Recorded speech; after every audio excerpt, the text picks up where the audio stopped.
Welcome to my August reading wrap-up.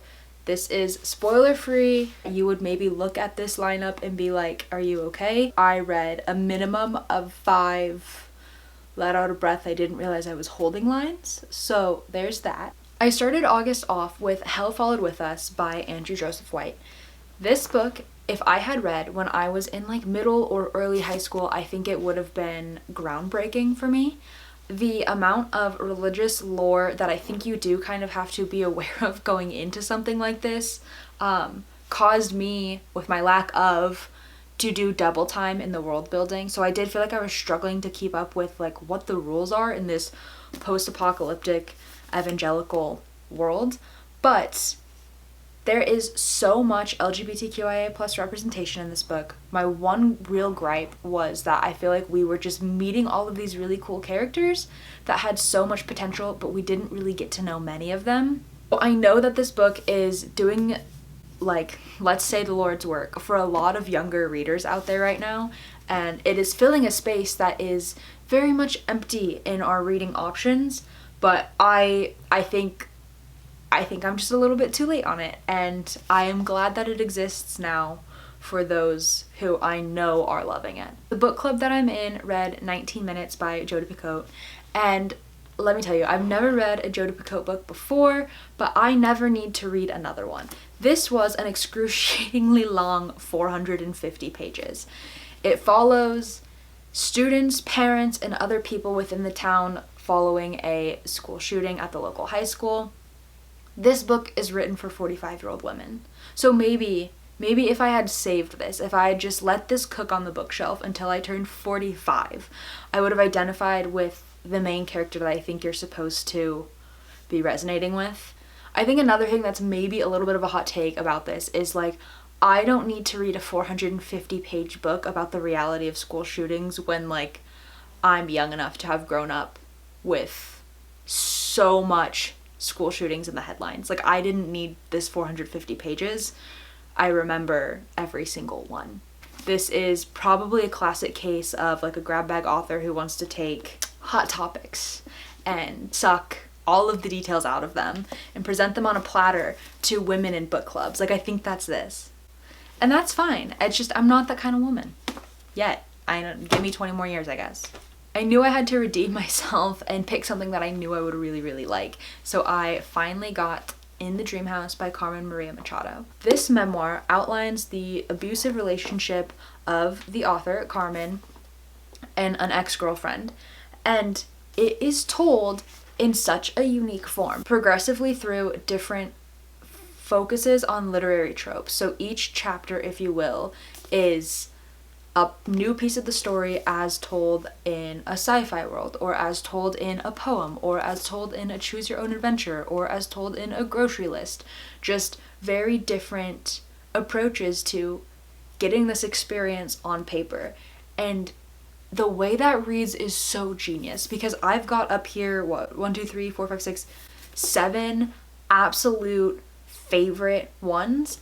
And you could share these with people and it could completely stand alone and be like an invite to read the rest of this book. Overall, this is a sad story, right? Like, it is recounting an abusive relationship that ended and took years, and like, probably was not a ton of fun to write, but I bet it was so relieving to finish.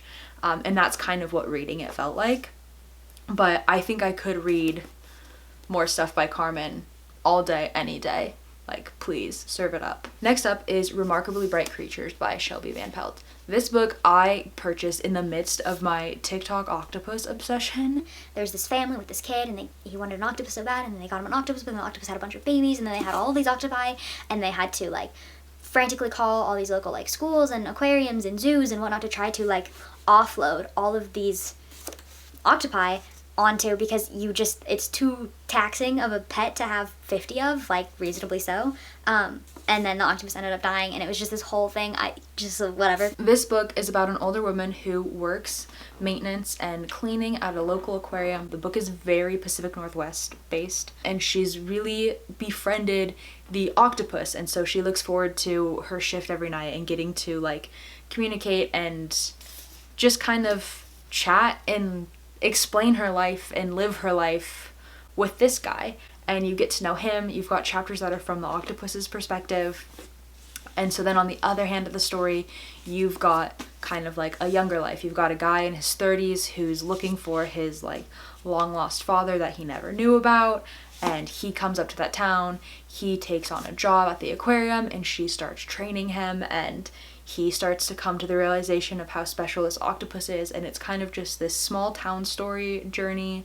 You've got a really unique character because it's an octopus. The chapters every now and then that are from the octopus's perspective add a lot of detail, and they really progress the story forward. I would say too that Shelby Van Pelt is great at little details, but that did ultimately leave me with a few like nitpicky things that I felt could have been wrapped up better by the end of this book, because I'm like, well, on one hand you cared so much about the details leading up to this moment, and on the other hand you're just supposed to let us be fine with you not answering a couple of questions. This was a good purchase for sure. I'm very glad to have it on my shelf, and I think it's a great one to like lend to friends or to maybe get somebody reading who hasn't read in a minute. Last up for the month of August, I read Ariadne by Jennifer Saint. This is a classic Greek retelling of a character who I never knew existed. So I mean, with Greek retellings, I never know what to say in terms of being non-spoiler, because on one hand you could pick this book up and really know nothing about the story, so anything I will say is a spoiler, but then to some people the journey of the character is just common knowledge and then they're interested in individual tellings. This is a classic eldest daughter, strong woman, gets wrapped up in the gods and has to go through a ton of traumatic things in order to complete the story of her life. I mean, I really like Madeline Miller's stuff. Circe is my favorite of her too, and this I'd say is right up there with that.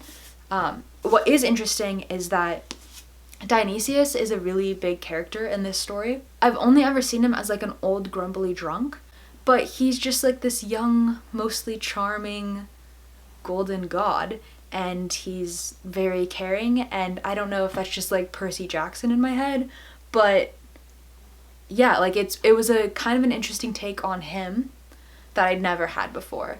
And then it was really, really fun to learn about the story of this family. So those are the 5 books that I read for August, but I did want to mention the fact that I'm going to be starting off September with The Pairing by Casey McQuiston. I did not realize that this was just coming out in like a collector paperback right off the bat. I don't typically like hardcover books. I don't think the reading experience is great. So I was just completely resolved to having to wait for this to come out in paperback to enjoy it. But it came straight out in like the cutest edition I could have ever dreamed up. So what I think I want to do, because I can really anticipate that I'm going to enjoy this one, is I'm going to do a reading vlog for The Pairing. And I'm not really sure how that will look. I think it's going to limit me from doing all of my reading before bed. I might end up reading like this with another book, so that I can like freely talk about this as I hit things.